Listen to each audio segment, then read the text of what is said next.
എന്തുകൊണ്ട് വളരെ ഓപ്പണായി അമേരിക്കയെ തള്ളിപ്പറയുന്നില്ല?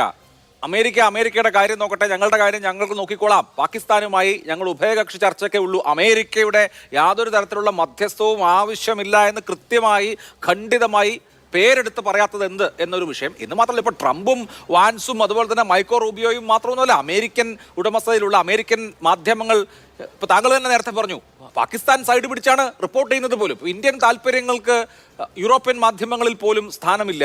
യൂറോപ്യൻ ഭരണകൂടങ്ങൾ അല്ലെങ്കിൽ അമേരിക്കൻ ഭരണകൂടം ഒക്കെ ഇന്ത്യക്കെതിരെ അല്ലെങ്കിൽ ഇന്ത്യക്ക് അനുകൂലമെന്ന് നമ്മൾ ഇത്രയും കാലം വിശ്വസിച്ചുകൊണ്ടിരുന്ന കാര്യത്തിന് വിഭിന്നമായി അവരവരുടേതായ താല്പര്യങ്ങൾ സംരക്ഷിക്കുന്നു. എന്തുകൊണ്ട് ഇതിന് മുഖമടച്ചുള്ള മറുപടി കൊടുക്കുന്നില്ല എന്നുള്ളതാണ് ആദ്യത്തെ ചോദ്യം.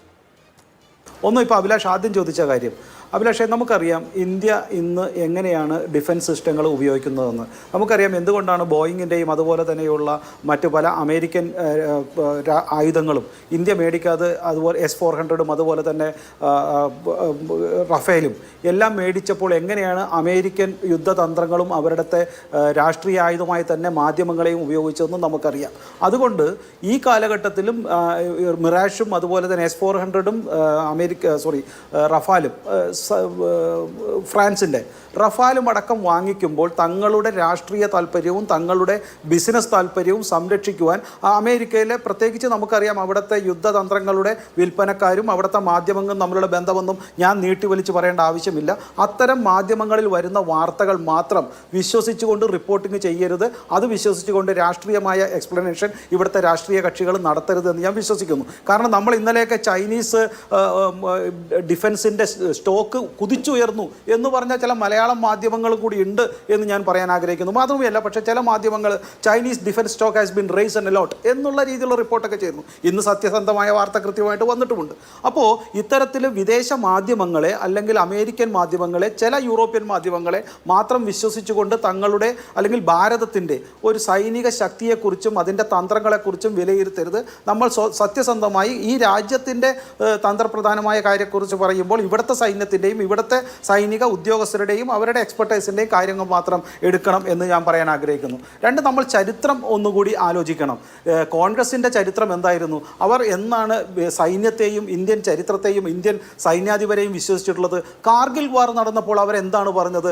കാർഗിൽ വാർ പറഞ്ഞപ്പോൾ അവർ ഈ രാജ്യത്തിനെയും രാജ്യത്തിൻ്റെ സൈന്യത്തിനെയും എതിരെ പറഞ്ഞത് നമ്മൾ മറന്നുപോയോ? പുൽവാമ അറ്റാക്ക് നടന്നപ്പോൾ എന്താണ് പറഞ്ഞത്?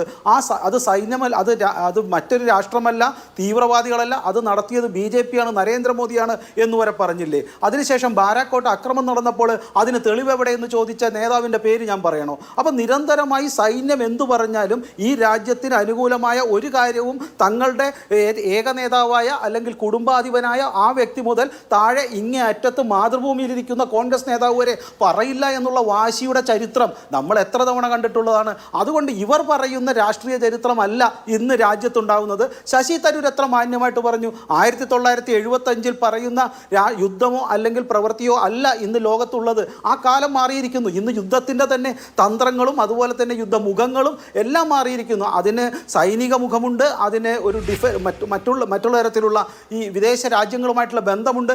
ആ കാര്യം തന്നെ നോക്കൂ. ഇന്ന് ചരിത്രത്തിൽ ആദ്യമായി പാകിസ്ഥാൻ യുദ്ധത്തിനിറങ്ങിയപ്പോൾ പാകിസ്ഥാൻ്റെ കൂടെ നമുക്കറിയാം 1-2 രാജ്യങ്ങൾ, ഒരു ഒപെക് രാജ്യങ്ങളോ അല്ലെങ്കിൽ ഓയിൽ പ്രൊഡ്യൂസ് രാജ്യങ്ങളോ മുസ്ലിം രാജ്യങ്ങളോ പോലും ഇല്ല എന്നുള്ള ഒരു തന്ത്രപ്രധാനമായ രീതിയിലേക്ക് ഇന്ന് ഒരു രാജ്യമായിട്ടുള്ള മറ്റുള്ള ബന്ധം മാറിയില്ലേ?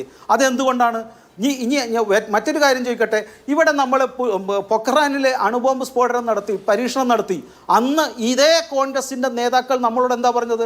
അമേരിക്ക ശങ്കിച്ചിരിക്കുന്നു, അമേരിക്ക ദേഷ്യപ്പെട്ടിരിക്കുന്നു, അമേരിക്ക ഇതാ നമ്മളോടുള്ള എല്ലാ നിയന്ത്രണങ്ങളും കടുപ്പിക്കാൻ പോകുന്നു, നമ്മൾ പട്ടിണിയിലാവുമെന്ന് പറഞ്ഞതല്ലേ ജയറാം രമേശ് അടക്കം അന്നത്തെ കോൺഗ്രസ് നേതാക്കൾ.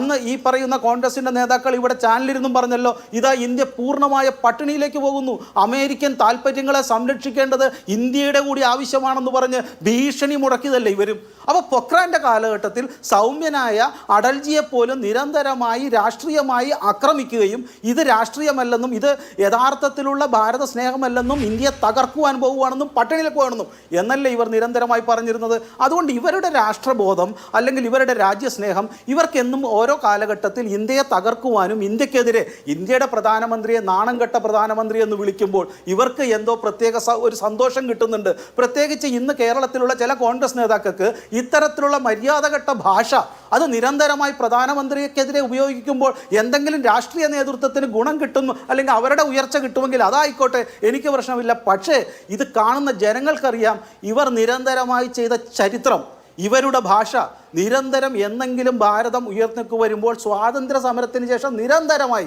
ഇത്തരത്തിലുള്ള BJP സർക്കാരിനെ അല്ലെങ്കിൽ മറ്റുള്ള സർക്കാരിനെ തകർക്കുന്ന അല്ലെങ്കിൽ നാണം കെടുത്തുന്ന രീതിയെ തന്നെയാണ് ഇവർ പറഞ്ഞത്. ഒരു കാര്യം കൂടി ഞാൻ പറഞ്ഞിട്ട് അവസാനിപ്പിക്കാം.